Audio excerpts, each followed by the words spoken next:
The battle ended as the twin suns began to set. Smoke rose from the valley floor where ships and weapons lay broken.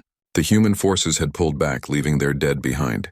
Only the wind made sound now, whistling through twisted metal. Kang moved through the wreckage with careful steps.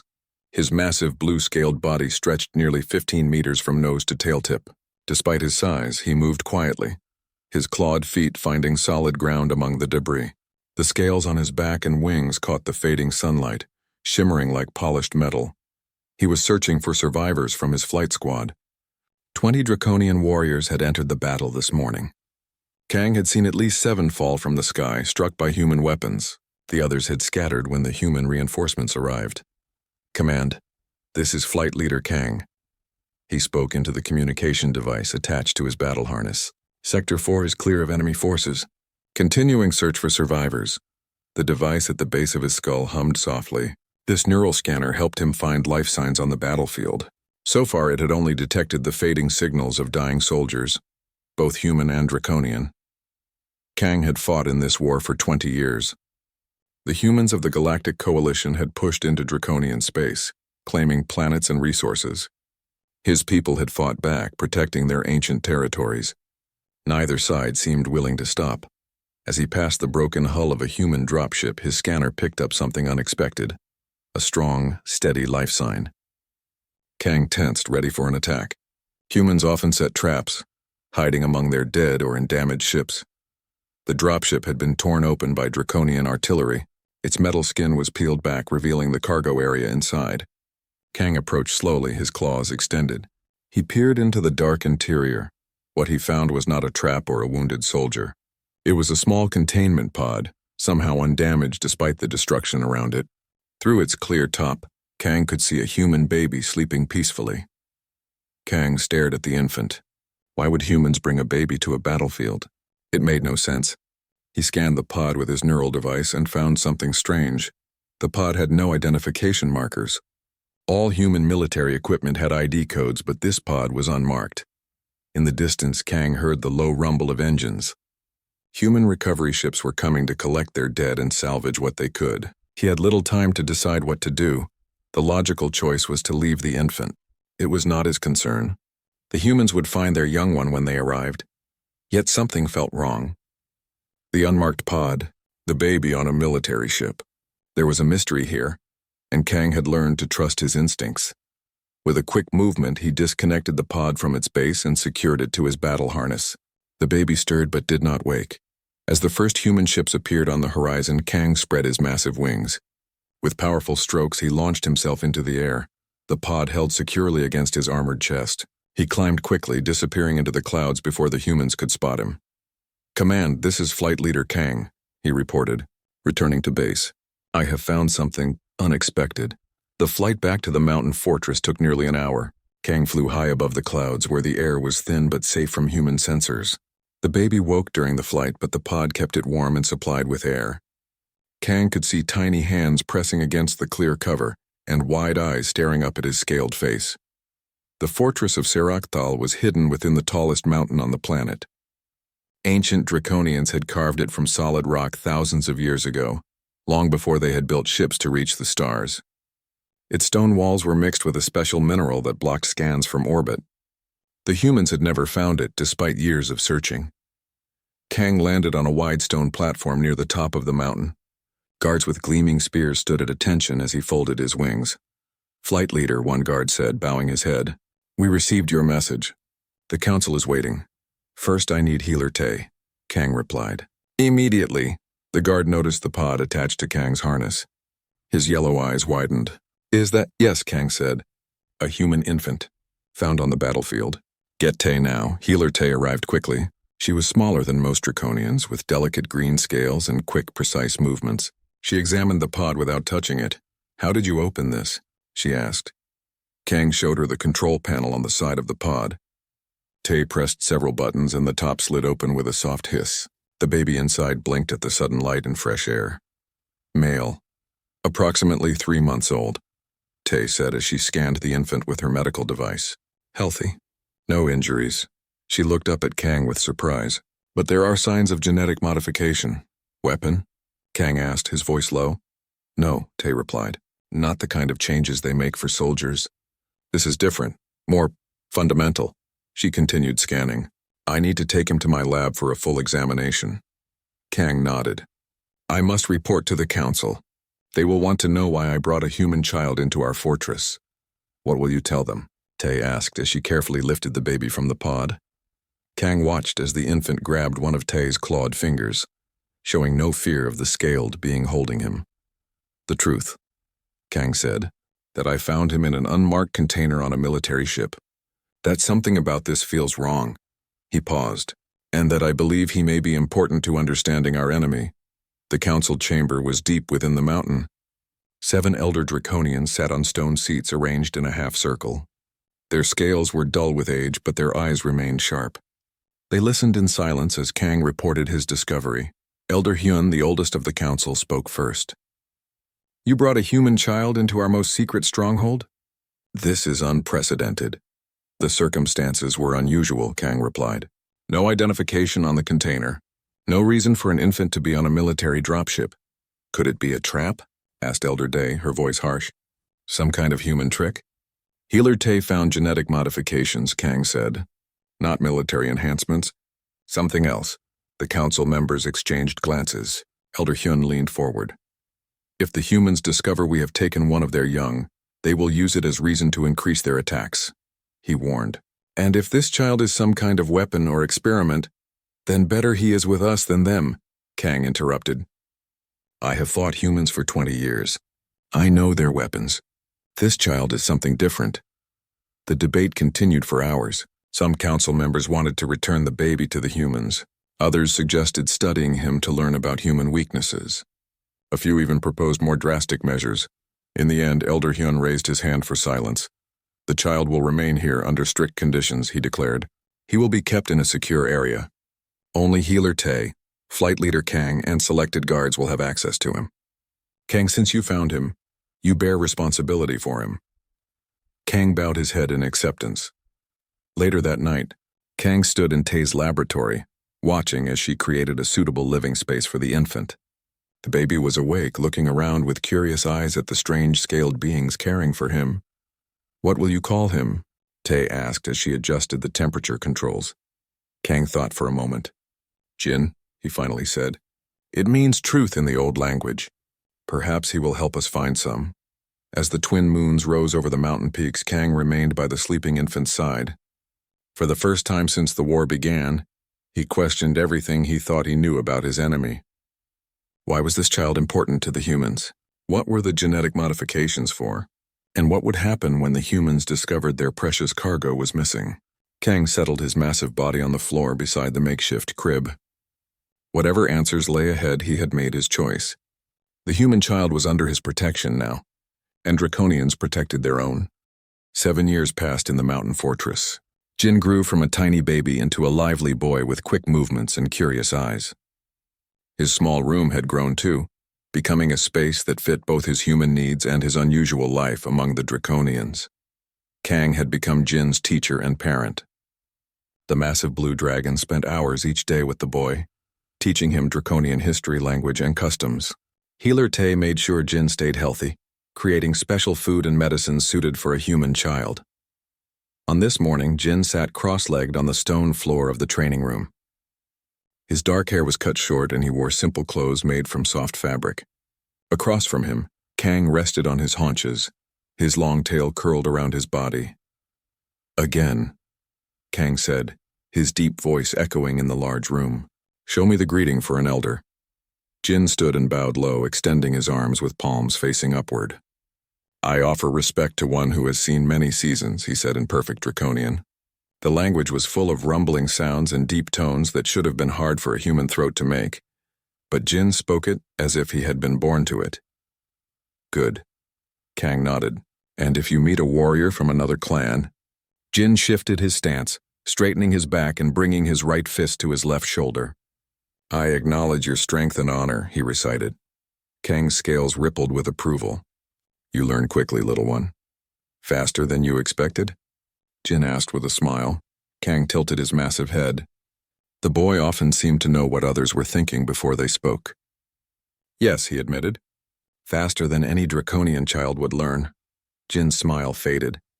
Because I'm different. Because of what's in here. He tapped his head. Kang moved closer, bringing his large face down to Jin's level. Yes, but different is not bad. It simply is. After the morning lessons, Jin went with Tae to her laboratory for his weekly examination.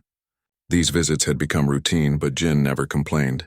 He sat patiently as Tae scanned him with various devices and took small samples of his blood. Your growth continues at the expected rate, Tae said as she reviewed the results. But your brain activity... She paused, looking at a glowing display that showed colorful patterns. It increases each month. Is that bad? Jin asked. No, Tae said quickly. Just unusual. Even for humans. She hesitated before adding, the genetic modifications we found when you first came to us, they seem to be becoming more active as you grow. Jin nodded as if this made perfect sense. That's why I can remember everything I read, and why I see patterns that others don't. Tae looked at him with surprise. You understand what's happening to you? Some of it, Jin said. I can feel my mind working differently. Sometimes I know things without learning them. Sometimes I see connections between things that don't seem connected. He looked down at his small hands. Am I becoming dangerous? Tae gently touched his shoulder with one clawed finger. No, Jin, you are becoming who you were meant to be. We just don't know yet what that is. Later that day, Kang met with Tae in her private study. The room was filled with ancient scrolls and modern data tablets, a mix of old and new knowledge that reflected Tae's approach to healing. His cognitive development is accelerating, Kang said without greeting.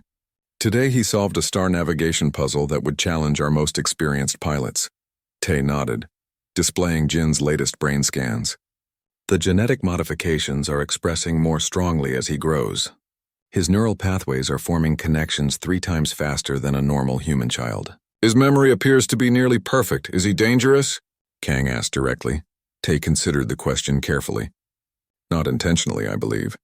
But his capabilities, she paused, choosing her words.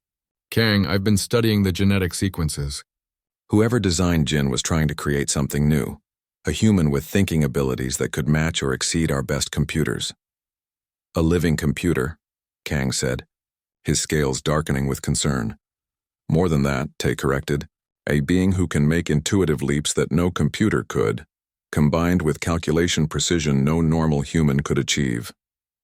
She hesitated. There's something else. I've detected quantum patterns at the cellular level. It's as if parts of his brain are designed to connect with something else. Their talk was interrupted by a loud alarm. The fortress defense system had detected something entering the planet's atmosphere. Kang moved quickly to the command center, with Tae following close behind. Elder Hyun was already there, watching the large display screen that showed the planet and the space around it. Coalition probe, Elder Hyun said grimly. Following a search pattern, Kang studied the screen. The human ship was moving in a careful grid, scanning the surface below. They're still looking for him, he said. After 7 years, which means, Tae added quietly, that whatever they designed him for was important enough to continue searching long after any normal recovery would have been abandoned. That evening, Kang found Jin sitting by the window in his room. The boy was looking up at the stars, his expression thoughtful. Are those my people up there? Jin asked without turning around. The humans? Kang settled beside him. Some of them, yes. Why are they fighting your people? Kang sighed, a sound like wind through a mountain pass. They want the same planets and resources that we need. They expand quickly, taking new worlds faster than we can. When we asked them to stop, they refused. When we tried to stop them, they fought back. Jin was quiet for a moment. Do they know about me? That I'm here? They know you're missing, Kang said carefully. They continue to search. Because I'm important to them, Jin said. It wasn't a question, yes, Kang admitted, though we don't know exactly why. Jin turned to look at Kang, his young face serious. Will you tell me the truth? Always? Kang met the boy's gaze. I have never lied to you, Jin. I will not start now. Then tell me what you think I am, Jin said. Why the humans made me different. Kang was silent for a long moment. We believe you were created to be a special kind of interface, a bridge between human minds and their machines. Your brain can process information like a computer, but think like a human. This makes you valuable. Jin nodded slowly. That's why I can see patterns. Why I understand things without being taught. He looked back at the stars. Will they ever stop looking for me? No, Kang said honestly. I don't believe they will. Jin's next question surprised him. Can I learn to fly? Kang blinked. Humans don't have wings. I know, Jin smiled. But you could carry me. I want to see the world outside this mountain. If I'm going to stay hidden forever, I should at least know what I'm missing. Kang found himself smiling back. Perhaps, when you're older. That night, as Jin slept, Kang met with the Fortress Council. The mood was tense as they discussed the coalition probe that had come so close to their hidden home. The humans will not stop searching, Elder Hyun said, and the boy cannot remain in this fortress forever. His abilities are growing. He needs more than we can provide here. What do you suggest? Kang asked. We must learn why he is so important to them, Elder Hyun replied. And to do that, we must venture beyond our sanctuary. The council debated long into the night. Some argued that Jin should remain safely hidden. Others insisted that understanding his purpose was crucial to the war effort. In the end, they reached a decision that would change everything. Jin would leave the fortress when he was older and ready. He would travel with Kang to gather information about his origins and purpose. And perhaps in doing so, they might find a way to end the war that had raged for so long between their peoples. As the twin moons set behind the mountains, Kang returned to Jin's room. The boy slept peacefully, unaware of the plans being made. Kang watched him with mixed feelings. Pride in the remarkable child he had raised, fear for what the future might hold, and a growing sense that Jin's destiny would shape the fate of both humans and Draconians. Sleep well, little one, Kang whispered. The path ahead will not be easy. 5 more years passed in the mountain fortress. Jin was now 12 years old, tall for his age and full of energy. His mind had continued to develop in ways that amazed even Tae, who had studied him since infancy. On this morning, Jin sat in the fortress library, surrounded by data tablets and ancient scrolls. His fingers moved quickly over a tablet screen as he absorbed information about Draconian battle tactics. He had already read every book in the human section of the library, texts that Kang had collected to help Jin understand his own species. Still studying? Kang asked as he entered the room. The massive dragon had to duck his head to fit through the doorway. Jin looked up with a smile. I'm reviewing the Battle of Korath Pass. The way Commander Suk used the canyon walls to trap the human forces was brilliant. Kang settled his large body on the stone floor. You've been reading military history for 3 days straight. Perhaps it's time for a break. I can't stop thinking about the war, Jin admitted. Every day it gets worse. The reports say humans have taken 3 more Draconian outposts this month. Kang's scales darkened slightly, a sign of concern. You've been accessing the military reports? The security codes weren't very difficult to figure out, Jin said with a shrug. I wanted to understand what's happening out there. Instead of being angry, Kang nodded slowly. It's time we talked about your future, Jin. The council has made a decision. Jin set down the tablet, giving Kang his full attention. What kind of decision? When you turn 13, you will leave the fortress with me, Kang explained. We will travel to gather information about your origins and purpose. Jin's eyes widened. Leave? Go where? First to Nexus Station, a trading hub where many species meet. We have contacts there who may have information about the program that created you. Jin sat quietly for a moment, processing this news. Will it be dangerous? Yes, Kang said honestly. The humans are still looking for you, but staying hidden forever is not an option. Your abilities continue to grow and we need to understand why you were created. Jin nodded slowly. I've always known I couldn't stay here forever. He looked around the library that had been his classroom for years. When do we start preparing? Today, Kang said. Your training will intensify. You must learn to defend yourself, to blend in among other species, and to control your abilities in public. That afternoon, Jin began his new training schedule. In the morning, he worked with Tai, learning to control his unique mental abilities. His mind could process information at incredible speeds, but using this power too intensely caused headaches and sometimes nosebleeds. Focus on the pattern, Tae instructed as she displayed a complex sequence of symbols on a screen. Don't try to analyze each piece. See the whole? Jin stared at the screen, letting his enhanced mind work naturally. The symbols began to shift in his perception, connections forming between them. "It's a communication code," he said after a moment. "But it's incomplete. There should be another sequence that pairs with it." Tay nodded, impressed. "Correct. This is half of a coalition military encryption key. Being able to recognize such patterns could be very useful during your journey." In the afternoons, Jin trained with Kang and other warriors, learning basic self-defense. He couldn't match the strength of a draconian, but his quick reflexes and small size gave him advantages. "Use your opponent's size against them," instructed Dahl, a young warrior who had been assigned as Jin's combat teacher. "Most beings you encounter will be larger than you. Let them waste energy while you wait for an opening." Jin practiced dodging and quick strikes, learning to target vulnerable points. He would never be a powerful fighter, but he could learn to protect himself long enough to escape danger. The evenings were spent with Kang, planning their journey and discussing what they might find. "Why do you think the humans created me?" Jin asked one night as they studied star maps together. Kang considered the question carefully. "The Coalition has been developing new weapons and defense systems. Based on what we've learned about your genetic modifications, you may have been designed to interface with their technology in ways normal humans cannot. Like a living key to their systems," Jin said thoughtfully. "Perhaps," Kang agreed, "which is why they continue to search for you after all these years." As his 13th birthday approached, Jin's training intensified. He spent hours in simulation chambers, practicing how to act in different environments. He learned to speak several alien languages, adding to the human and draconian languages he already knew. One day, during a break in training, Jin found Tay in her laboratory, studying his latest test results. "How am I doing?" he asked. Tay looked up from her screens. "Your progress is remarkable. Your brain activity continues to increase and you're learning to control your abilities better." She hesitated.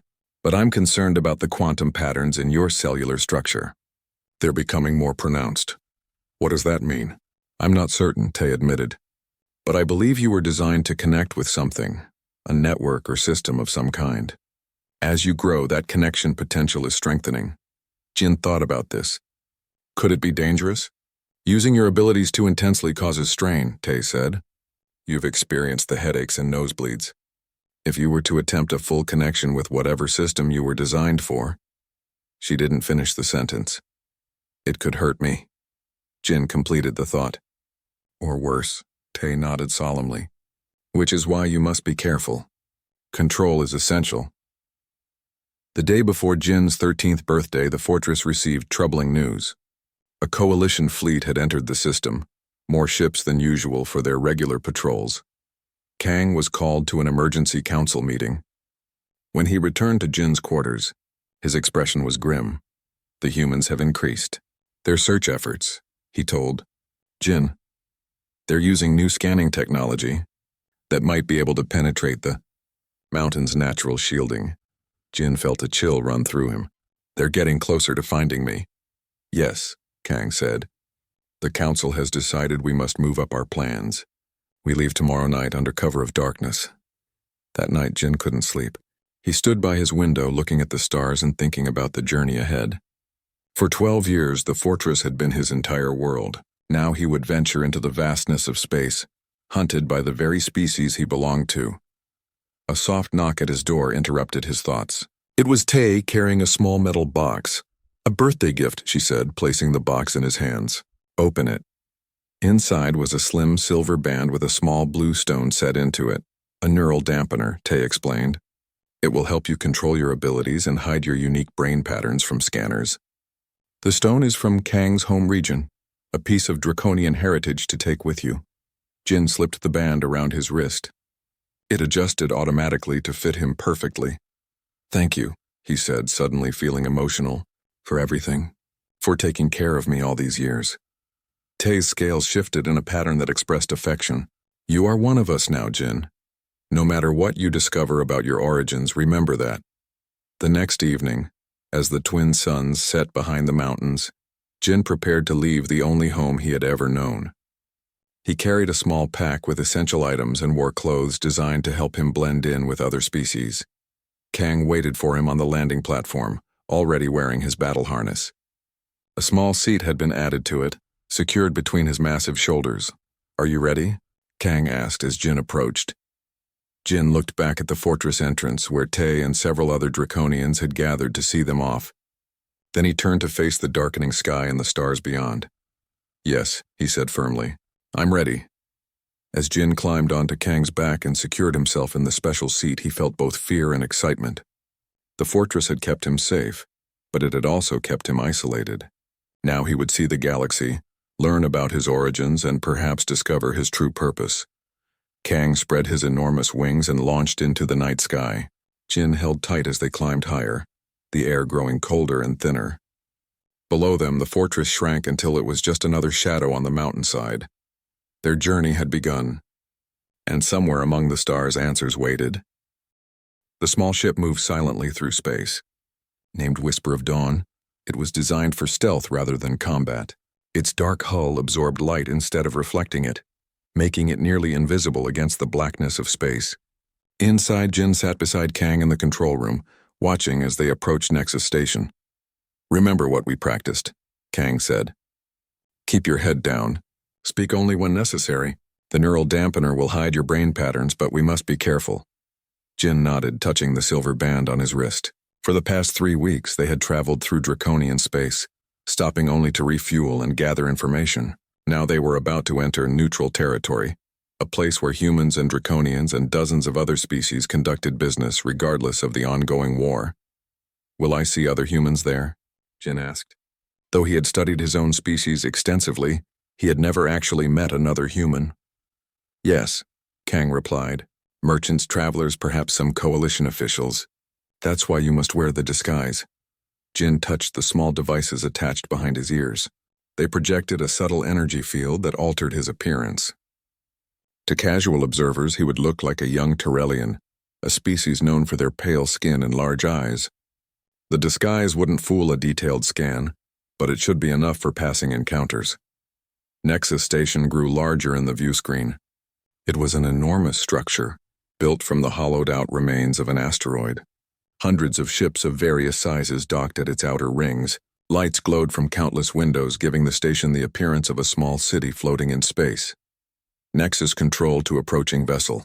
A voice crackled over the communication system. "Identify yourself and state your business." Kang activated the ship's transmitter. "This is trading vessel Whisper of Dawn. Captain Kang and 1 passenger. Requesting permission to dock for supplies and information exchange." There was a brief pause. "Whisper of Dawn, you are cleared for docking at Bay 47 Outer Ring. Be advised that all weapons must be registered upon arrival." "Acknowledged," Kang replied. As they maneuvered toward their assigned docking bay, Jin felt a mixture of excitement and fear. This would be his first time among other species, his first step into the wider galaxy. He had prepared for years, but now that the moment had arrived, he wondered if he was truly ready. The docking procedure went smoothly. After securing the ship, Kang and Jin made their way through the station's entry checkpoint. Jin kept his eyes down as a bored-looking security officer scanned their identification chips. The fake credentials that Draconian intelligence had provided passed without question. "Welcome to Nexus Station," the officer said without enthusiasm. "Enjoy your stay." Stepping into the main concourse was overwhelming. Jin had never seen so many different beings in one place. Tall insect-like Vexillians moved on spindly legs past bulky stone-skinned Gorans. Small groups of humans chatted near food stalls. Draconians in civilian clothing stood out due to their size, but there were fewer of them than other species. "Stay close," Kang rumbled quietly. Despite wearing a hooded cloak that concealed most of his features, he still attracted attention.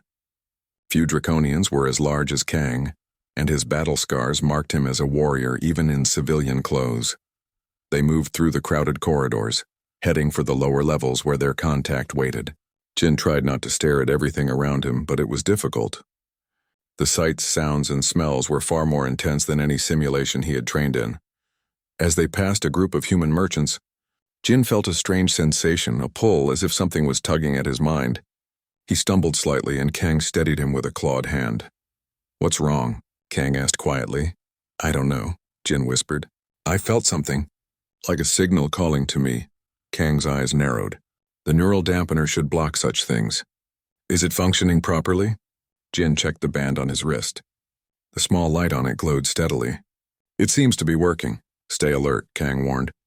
If you feel it again, tell me immediately. They continued deeper into the station, taking a service elevator down to the lower levels. Here the corridors were narrower and less crowded. The bright lights of the main concourse gave way to dimmer, reddish illumination that better suited species with different visual ranges. Jin's enhanced senses detected subtle signs of surveillance. A camera that tracked their movements too precisely, a maintenance worker who maintained the same distance behind them through several turns. We're being watched, he whispered to Kang. The Draconian gave no outward sign of concern. Expected. Continue to the meeting point. Their contact was waiting in a private room at the back of an establishment that catered to silicon-based life forms. The air inside was hot and dry, filled with mineral scents that made Jin's nose itch. Hack, a Draconian operative who had spent years gathering intelligence in Coalition space, greeted them with formal respect. Commander Kang, he said, his scales shifting in patterns that conveyed additional meaning only other Draconians could read. Warning, caution. I have the information you requested, but our time is limited. Hawk activated a secure data terminal. Project Nexus Mind, he began, displaying classified Coalition research files. A program to create human interfaces capable of directly connecting with and controlling the Coalition's new quantum defense network. Jin leaned forward, studying the files with intense focus. His enhanced mind processed the information rapidly, making connections and seeing patterns. They created 12 children, he said quietly, all with genetic modifications similar to mine. Yes, Hawk confirmed. 11 failed during early development. You were the only success, Jin.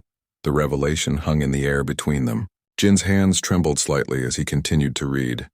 The quantum patterns in my cells, they're designed to link with the network nodes, he said, understanding dawning. I'm meant to be part of their defense system. Which is why they've never stopped searching for you, Kang said. Without you, their system remains incomplete. Jin felt that strange pulling sensation again, stronger this time. He winced, pressing his hand to his temple. Jin? Kang moved closer, concerned. The signal, Jin said through gritted teeth. It's stronger here. Like something is trying to connect with me. Hawk's scales flattened against his body in alarm. The station's central computer system uses quantum technology. If it's resonating with his neural patterns, an alarm suddenly blared through the station. Hawk checked his communication device, his expression grim. We've been compromised. Coalition special forces are on the station. They must have detected Jin's unique signature despite the dampener.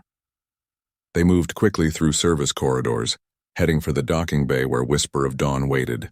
Jin struggled to focus as the pulling sensation in his mind grew stronger. It wasn't painful exactly, but it felt like something was trying to open a door in his thoughts. They were nearly to the ship when they encountered the first Coalition soldiers, 6 heavily armed operatives in stealth armor. Blocking the corridor ahead. Surrender the asset, the lead operative demanded. Weapon trained on Kang, Jin felt a surge of anger at being called an asset instead of a person. The emotion seemed to trigger something in his mind. Suddenly he could see patterns of energy flowing through the soldiers' weapons and communication systems. Networks of data that he somehow understood instinctively. Without conscious thought, Jin reached out with his mind, following the quantum connections that linked the soldiers' equipment. Their weapons suddenly powered down, their communication systems emitting painful feedback squeals. What's happening? One soldier shouted, trying to restart his weapon. Their systems are networked, Jin explained calmly to Kang, and networks are just patterns. I can see the patterns. Kang didn't waste the opportunity. He moved with surprising speed for his size, knocking 2 soldiers aside with a sweep of his powerful tail. Grabbing Jin, he charged past the confused operatives toward the docking bay. They reached the ship and quickly prepared for emergency departure. As Kang initiated the launch sequence, Jin suddenly collapsed in his seat, blood trickling from his nose. Jin! Kang reached for him, alarmed. I'm okay, Jin said weakly. Just tired. Using my abilities like that. It took a lot of energy. The Whisper of Dawn broke free from Nexus Station, pursued by Coalition interceptors. Kang's skilled piloting and the ship's stealth capabilities allowed them to slip away, jumping to hyperspace before the larger Coalition vessels could respond. Once they were safely away, Kang set the ship on autopilot and turned his attention to Jin. The boy was pale, with dark circles under his eyes, but the bleeding had stopped. "What happened back there?" Kang asked gently. Jin took a shaky breath. "I could see the patterns in their systems. It was like reading a book written in a language I didn't know I could understand." He looked up at Kang. "Is this what I was made for? To control machines with my mind?" "It seems so," Kang said. "The files Hawk showed us confirm it. You were designed to be the control interface for the Coalition's quantum defense network." Jin was quiet for a moment, processing this information. "If I can affect systems on Nexus Station, what could I do with the actual defense network I was designed for?" "That's what the Coalition wants to find out," Kang said grimly. "And why we can't let them find you." As the ship traveled through hyperspace, Jin stared out at the swirling energy patterns. He had finally learned the truth about his creation, but the knowledge brought new questions and dangers. The Coalition would hunt him more aggressively now that they knew he was alive and his abilities were developing. "What do we do now?" he asked. Kang's expression was determined. "We continue gathering information. We need to understand exactly what the quantum defense network is and how it works, and we need to find a way to protect you from it, and perhaps use what we learned to help end this war." Jin nodded, feeling the weight of responsibility settling on his young shoulders. He was no longer just a child being hidden from danger. He was a key piece in a conflict that had raged for decades. What he did with his abilities might determine the fate of both humans and Draconians. As he drifted into exhausted sleep, Jin dreamed of patterns, beautiful, complex networks of light and energy that called to him across the vastness of space. 5 years passed since Jin and Kang's narrow escape from Nexus Station. The war between humans and Draconians had grown worse. Coalition forces pushed deeper into Draconian space, using a new tactical system that seemed to predict Draconian strategies before they happened. Jin was now 17, tall and lean with dark hair that fell past his shoulders. His face had lost its childish roundness, replaced by the sharper features of a young man. But his eyes remained the same, thoughtful and intense, seeing patterns that others missed. The Whisper of Dawn had been modified over the years, becoming a mobile command center rather than just a transport ship. Currently, it orbited the gas giant Thalkorath hidden within its swirling storms. Inside, Jin stood before a large display screen, studying battle reports with Kang and several Draconian officers. "The Coalition's quantum defense network is operational," Jin explained, pointing to data streams on the screen. "Not at full capacity.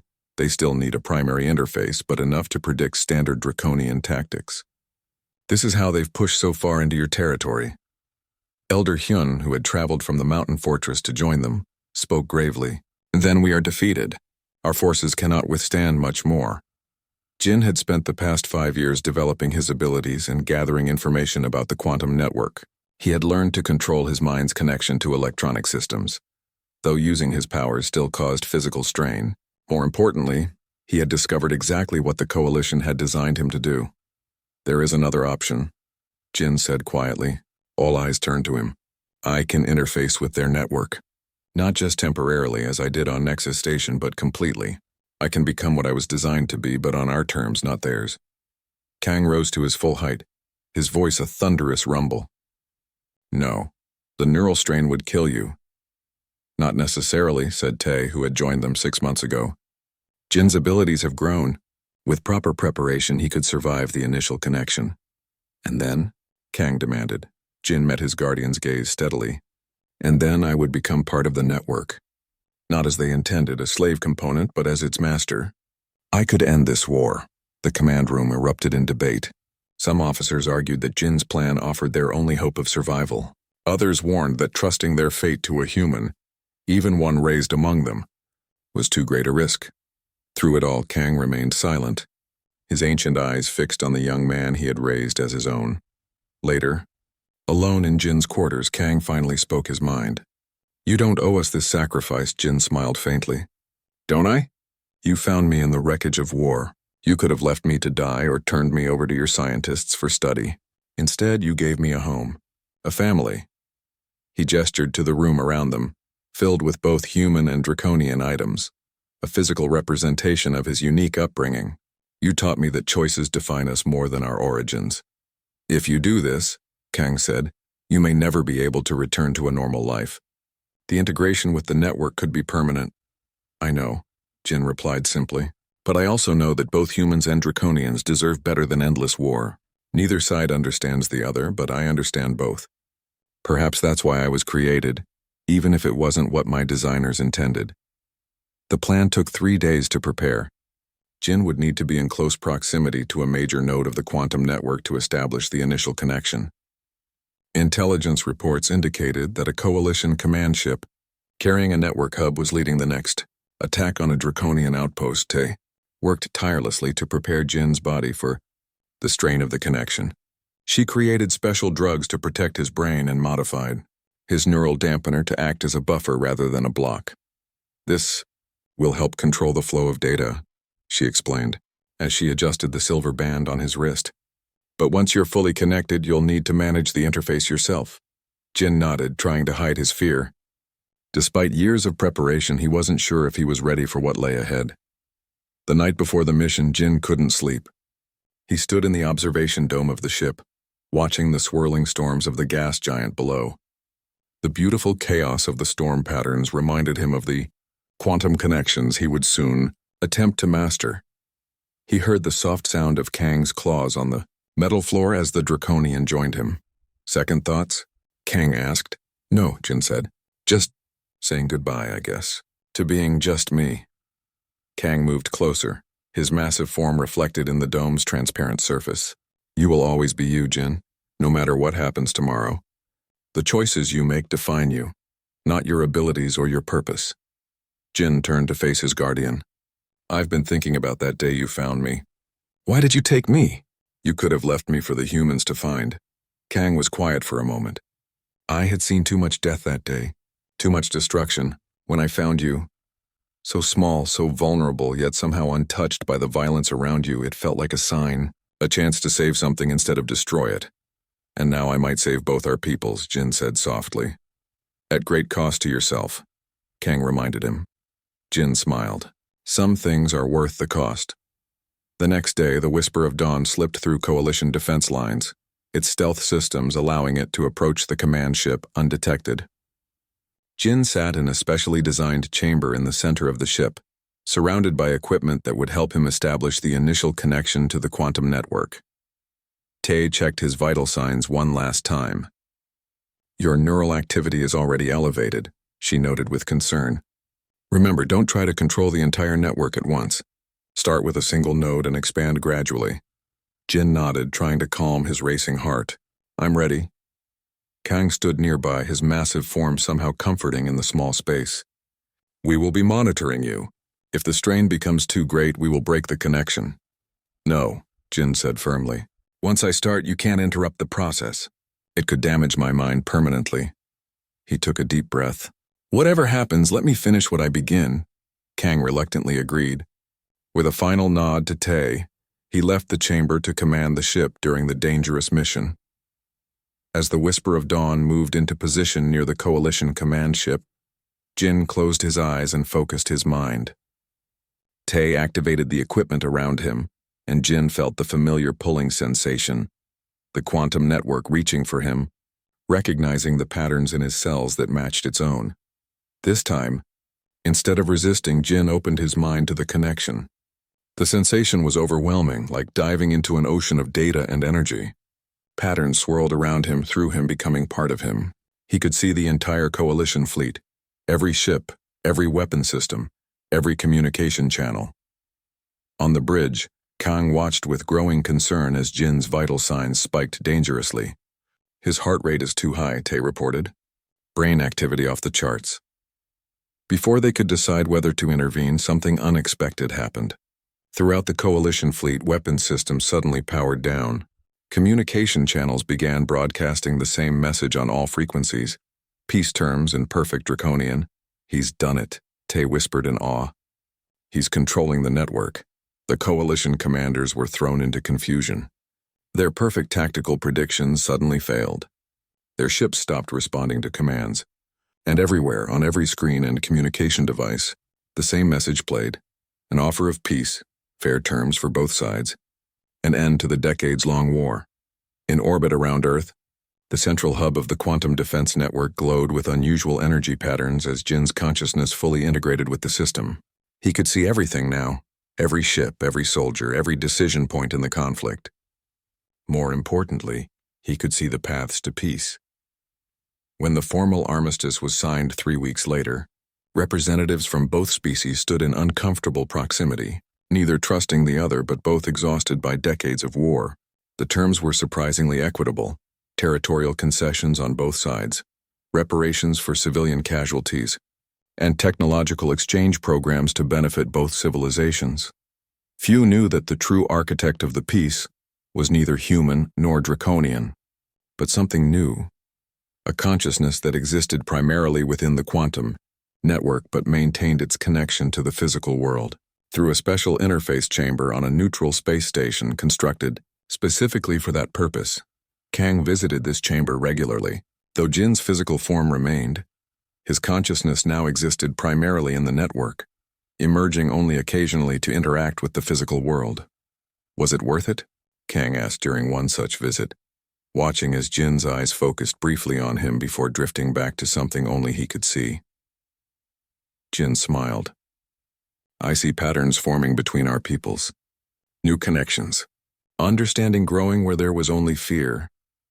His voice had an ethereal quality now, as if coming from both near and far at once. Children of both species playing together on colony worlds. Scientists sharing discoveries instead of weapons technology. But you are trapped between worlds, Kang said sadly. Neither fully human nor fully digital. Not trapped, Jin corrected gently. Bridging, just as I was designed to do, though not in the way my creators intended. He reached out and touched Kang's scaled hand with fingers that seemed slightly transparent. I made my choice, old friend, and I would make it again. As Kang left the chamber, he reflected on the journey that had begun 22 years ago on a battlefield. He had found a human baby and made a choice to save him. That baby had grown into a young man who made his own choice, to save 2 civilizations from themselves. The war was over. A fragile peace had begun. And somewhere in the quantum network that connected worlds, Jin watched over it all, seeing patterns of possibility that neither humans nor draconians could perceive alone. Kang spread his wings and launched into the sky, heading toward the new draconian embassy on Earth. There was still much work to do to build the peace Jin had made possible.